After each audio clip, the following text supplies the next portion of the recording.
Assalamualaikum жалпы биздин туугандар. Бүгүн 9 март 2022 жыл. Өзгөн шаарында жүрөбүз.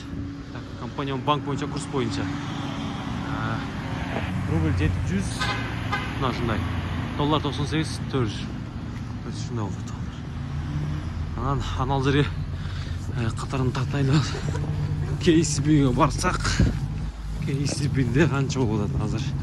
Бул жерден да көрсөтүп коелу силерге. Видеоға лайк басып қойыңыздар. Мына туғандар. Мына ушундай. Элдер өчүрүттө банкоматта турат, Өзгөн шаарында. Рубль жок дейт мына жерде Кыргызстан банкта коммерческий.